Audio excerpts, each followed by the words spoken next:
Yan na po, yan na po. Naka-record ba ako, boss? Teka mo ang pula. Sabi! Sabi!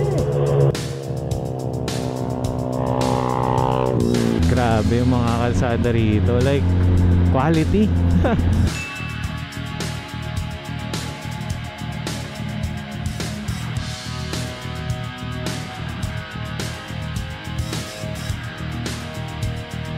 Yun o, dala po natin si SR.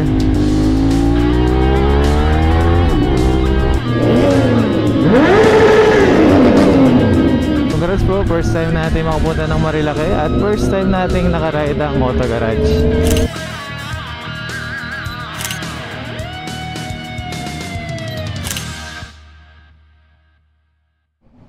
What is up mga kaibigan? Good morning. Kabala tayo ngayon ng Auto Garage. Ito po ang ating first time na makakaride po natin sila. Shoutout na lang natin si Boss Harvey na owner nito, CB650R. Tapos ayun po, ang gagamitin natin sa papuntang Marilaki is TRK. You know, imagine that. First time yung papasok ng NLEX. Maluwag na maluwag yung daan, no? Boom! Ang pogi ni SR. So ito po si Boss H. Good morning. Tinanggal yung sticker o bagong tapal? Tanggal ko. Ah, tinanggal mo. Linis lalo. Uy, pogi. Mamaya, makakita tayo uli kay SR. Hello, hi. Miss ka na namin. Uy! Shout out, Boss Earl. Samahan mo kami, Papa Vulcanize. Ayun pala, sakto. Ayun po si Boss Earl, oh. Ay tayo po siya ng ADB pero soon makabili na rin po siya ng kanyang big bikes. At tayo rin po, syempre. Lahat tayo. Kayo din, ng mga nanonood. Magkakaroon din tayo ng kanya-kanyang big bikes natin. Kamusta yung baby natin? Ang cute eh. So papavulcanize lang po kami dito. So ayan po, ibuvulcanize na po si CB650R from our last vlog na puro pahangin tayo. Kasi hindi naman siya ganun kabilis umimpis. Kaso overnight or after ng mas matagal na oras, 4 hours or more, yun, nababawasan na siya. Kakatapos lang po natin magpavulcanize dito. Yun po. Naka-SR naman tayo. Yan, maririnig po natin kung talaga nga bang mas maganda tunog ni Ace Pro kumpara kay Action 4 pagdating sa tunog ng motor. Yun o, dala po natin si SR.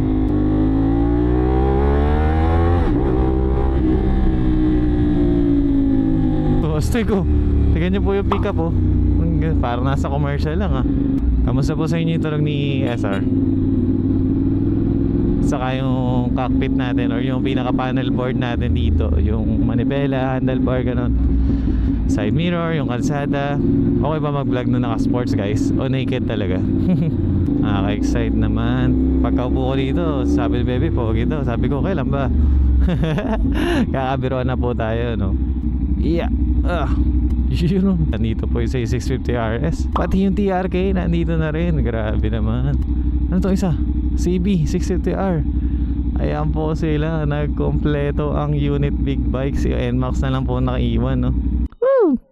Egis talaga, sige. Hindi kasi may bag. Tambike lang naman tayo pag ito gamit natin eh. Magkano per day? 2.8. So ito po yung C650RS, 2.8 per day. Yan po yung ginamit natin recently sa vlog. TRK 3.5, CB650R 3.5, 450SR 2.5. So PM lang po kayo sa kanila for 2 days or more. Yung 2.5 na yan, yung 3.5 na yan is nagkakaroon pa po ng discount. Yan ang NMAX per day. So yung 700 po pagka maraming days of friends. Pero pagka isang araw, 900 po sa NMAX. Napakapupog yung big bikes. And shoutout po natin si Boss H, si Boss Harold, Boss Earl, Boss Jemmy, and Boss Elmer. Kusukot lang ako ng angulo nung shot. Hi Mimi. Shoo. Yes boss, thank you. Yun ang may quad lock. Cold start. Shoutout ulit kay Sir John. Salamat sa pagbisita kahapon. Ingat. Cute. Shoutout Sir Jan. Testing po natin ngayon kung kaya natin ibaba si TRK. 1, 2, 3. Grabe. Boss. Yun o, naka TRK na po tayo ngayon, no? We're going to Marilaki at dala na po natin ang Binelli TRK 502X. Ito, totoong impression ride kasi ni-ride talaga. Nasa unahan po natin si CB650R, si 450SR, si C650RS. At yun, thank you Boss Jemmy dahil nakasama ka na. At ito rin po ang aking first time na makakapunta ng Marilaki, no? Alam niyo no, pag sinabing Marilaki, medyo bad agad ang impression, di ba? Sabi nga pala na baby sa gas station kanina, wow, grabe, sarap daw dito. Ako din, parang ako naglalaro ngayon eh. Pero ingat no, kasi parang sasakyan na talaga yung dala ko nito. Kaya kung may iwan tayo, yun nga lang, may iwan talaga tayo. Pero chill lang, may Google Maps naman. Yun, pasok na tayo NLEX. Medyo late na nga lang yung pag-alis namin ng Marlaki, pero mahalaga na tuloy po, no? At yun, nakakapag-vlog tayo. Makaka-ride na po natin ang team ng Auto Garage. Puro mention lang tayo nakaraan, pero ngayon po kasama na natin, di ba? Yun, let's go, let's go.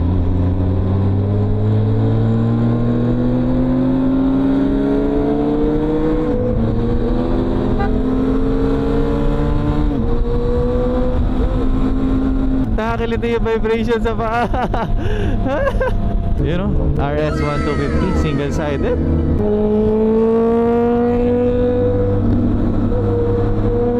Hindi po natin random yung lakas ng hangin. Laking bagay na itong visor sa harap.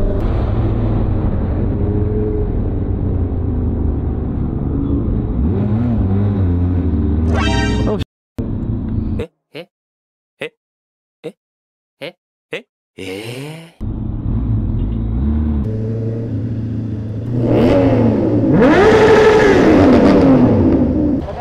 oh. When I see you again. Alam na kaya yung ikutan dyan? Oo. Nakaganon siya pre, nakatingin siyang ganyan no. Nakaganon siya, tayo pa diretso. Sorry guys, may konting delay sa bugi. Nasanay ako, puro palabas Manila. Ayan, kaya kayo po, huwag po kayo mag-ride ng kulang tulog nyo ha. Tingnan nyo po nangyari sa akin. Meron. Anong nakamaps dyan? Marilaki lang. Search mo, set boso-boso. Nakasingit-singit naman tayo no, basta maluwag. Nakalipat naman ng lane. Tingnan nyo guys, masikipang singit kay TRK. Andito po tayo ngayon sa gitna no.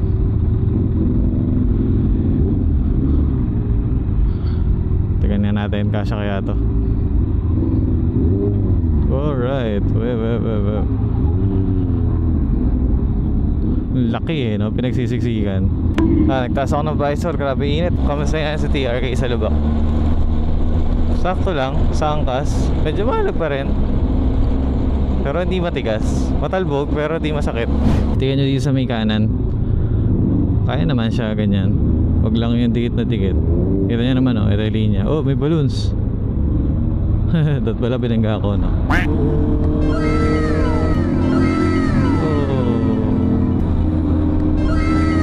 Oh, may train. Cute. Astig. Parang Japan ah.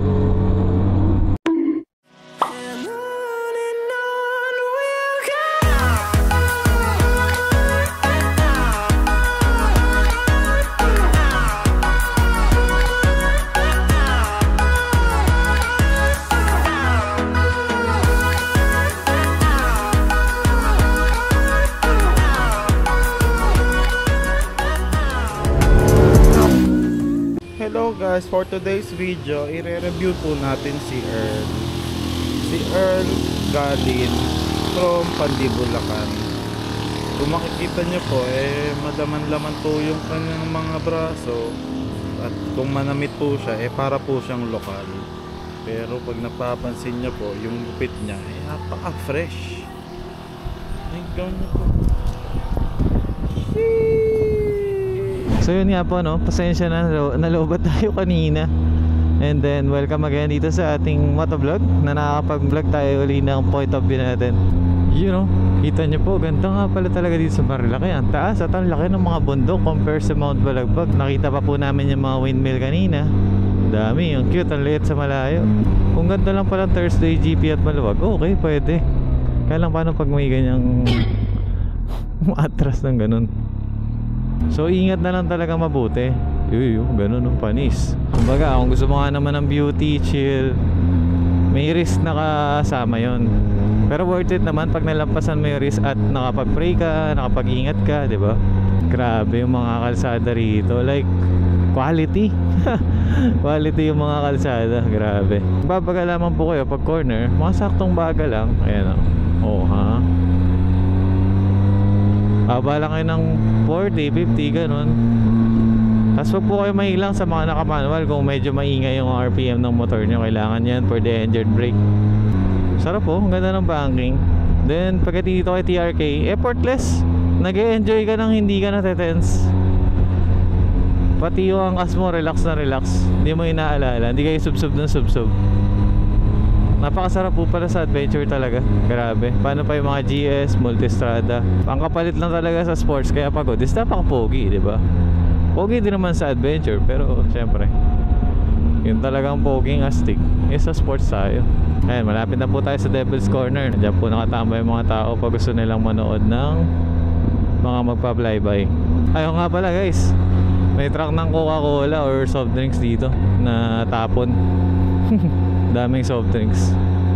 Hindi lang ako nakakamera nun eh, kasi nga low bat, sinacharge ko pa. Ilibre ko.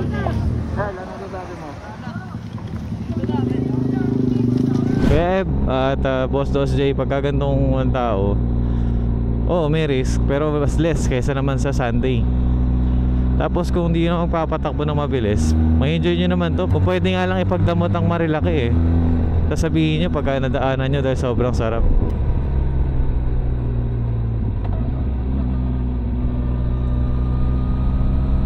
Ito ba yung Devil's Corner?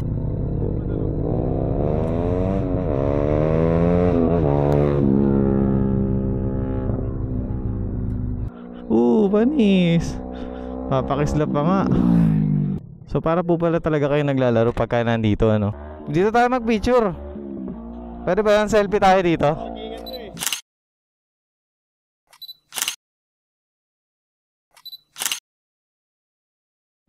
Yan na po, yan na po. Naka-record ba ako, boss? Teka mga pula. Sabi!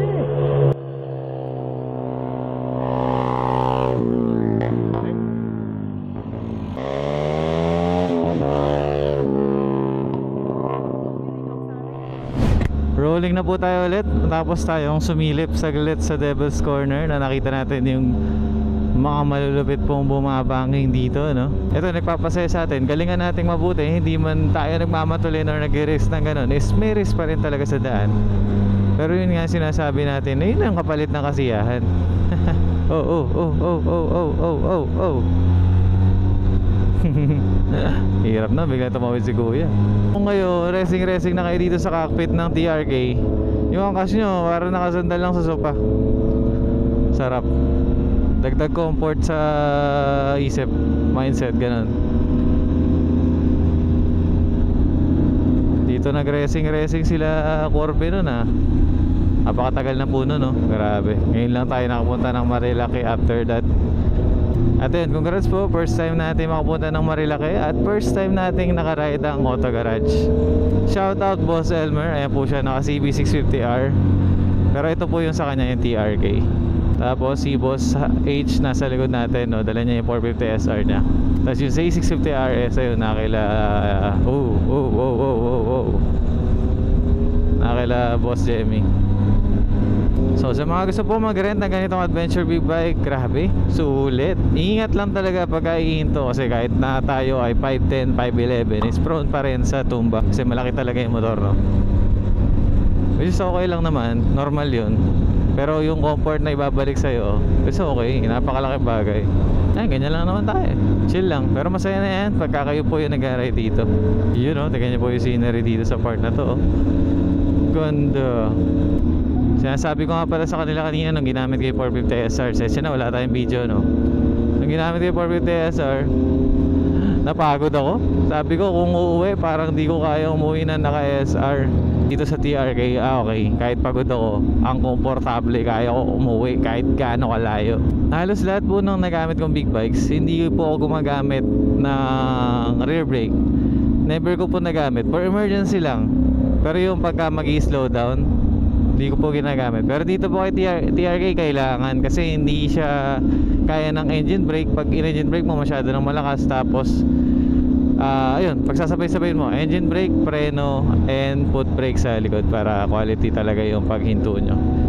Unlike sa Z1, sa CB650R, kahit minor mo lang, bumabagal, solid. Sa mga gusto pong pumunta ng Marilaki at takot po kayo, gayahin nyo na lang po siguro yung ganito na may kasama kayong sanay nang pumunta-punta rito. Pero kung kayo lang po mag-isa, baka medyo mahirap, pero siguro doble ingat na lang kung wala talaga kayong maaaya. Okay na okay po ang ating experience sa Marilaki. Kung tatanungin niyo po kung babalik po kami, yes po. Like, comment, share, and subscribe. Sa mga gusto mag-rent ng big bike, gusto pumunta ng Marilaki at gusto ng mga ganitong quality vlogs, comment lang kayo dyan. Stay tuned, marami pa tayong i-edit, marami pa nakapila. At lalo na po pag nagkaroon na tayo ng sariling motor, kakaroon tayo ng journey sa pagse-setup or paggamit nun, pag-maintain, di ba? At ano yung feeling na parang kayo rin nakabili na ng sarili nyong big bike. Thanks for watching. See you on the next vlog.